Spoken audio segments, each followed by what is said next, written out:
Welcome to Model Horse Tack School. My name is Carrie, and today we're going to do the Fitzwilliam style side saddle girth. Okay, so we're going to start with the girth piece. We have these little pieces that came from in here, and I went ahead and saved those and skived them as keepers. I have a 5-inch piece of leather lace skived. I have two 7-inch pieces of leather lace skived.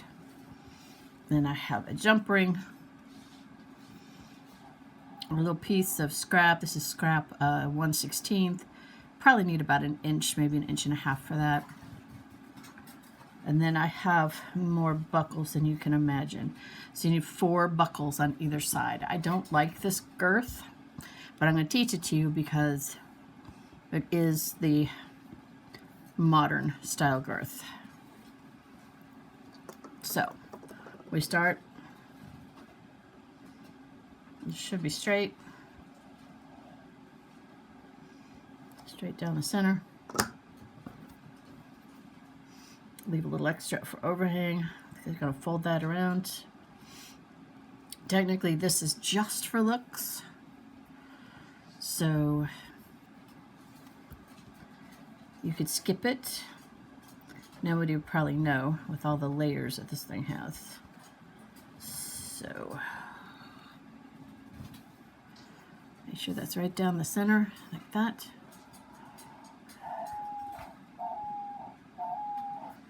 And then I'm going to kind of work off some of that glue.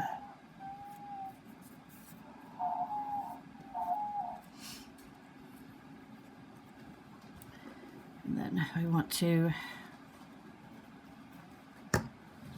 flip over that little bit of excess, glue that down. So pull it tight and glue it down. Same thing on the other side. Now everything is already skived where it needs to be skived, so I don't have to stop and do that.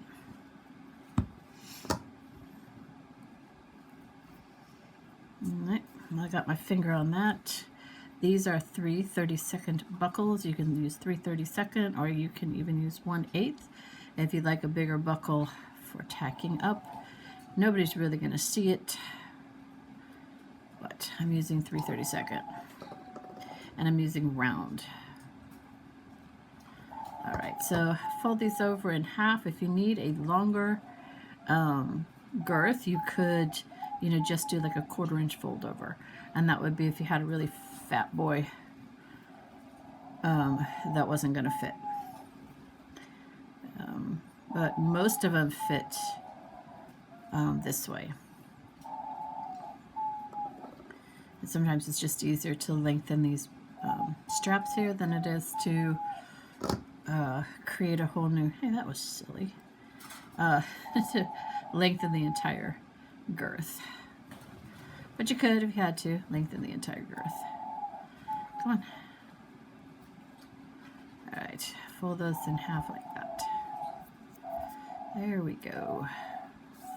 Let's go ahead and do the other side. There we go. I'm going to take these, and they're going to be billet keepers in the front here. You don't want them real tight. So, and they're too long, but why throw them away if they're the perfect width and everything. So I don't go all the way across. That's good.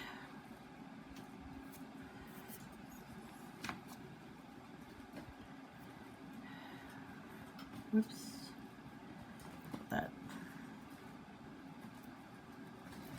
Okay, make sure you have room. It should be up to almost where right where the slit there is. That's where it should be. That's where it's most effective for holding down the billets. And then it comes forward and gives me plenty of room there. It's a guesstimate. Alright.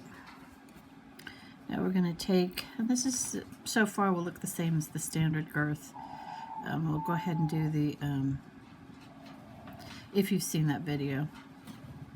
So what we're going to do is just, we want to, I don't think I showed it all that well in the other video. Basically what we're trying to do is make it so this little D doesn't move. Okay, no matter what, it doesn't move. And that way, if you put it on backwards, the D is still going to be able to move to the correct side. All right, now let's go in half.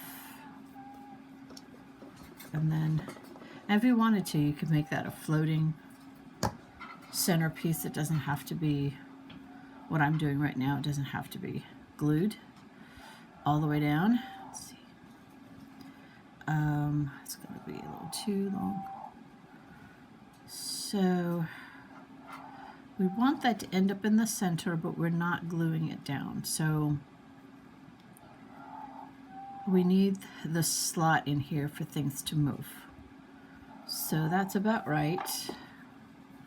Take off that excess. And then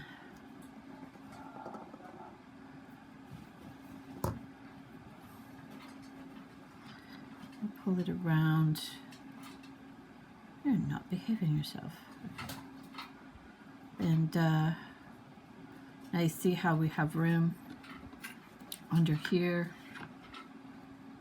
because we have 2 straps to put in there. So we want to make sure we got room.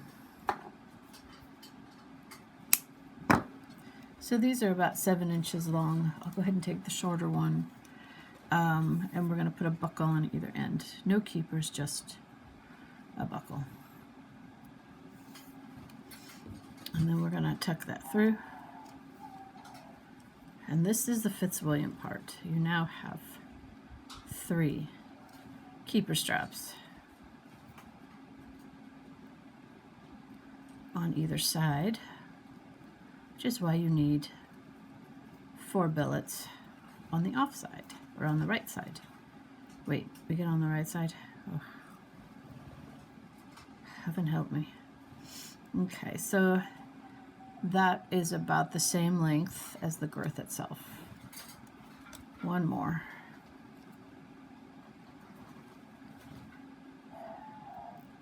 With the other 7-inch piece of leather lace, I'm doing a buckle on both ends, and then one of the ends has 2 fixed keepers. So this is the buckle, and you don't need to watch me make all the keepers. So there we go. Those are the straps. Probably need to show you how to tack up. So we're going to do the one with the 2 keepers goes on the balance strap. So the one with the 2 keepers is your balance strap. We're going to go ahead and buckle that and slip it all the way through those 2 keepers. Now I used a thicker lace, so it was a little harder than it should have been. But there you go. Now we're going to go ahead and I got 3 buckles and I've got 3 billets. So we're going to go ahead and do 1 buckle for each one of the billets.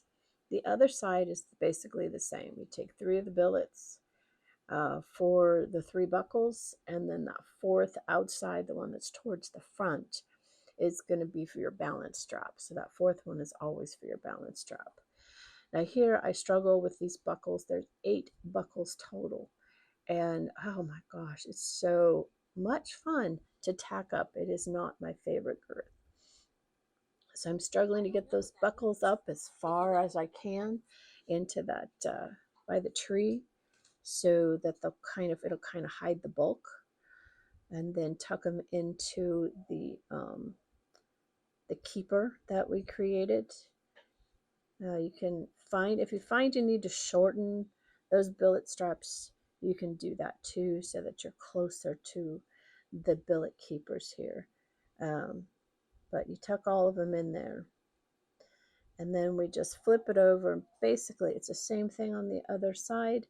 After we slip the balance strap through the center of the girth, The other side is basically, the same. It's just more buckles. I don't want to bore you with that. But here is the finished piece. Thank you for spending time with me today. Like, subscribe, tell all your friends about the channel, and you have yourself a really good day.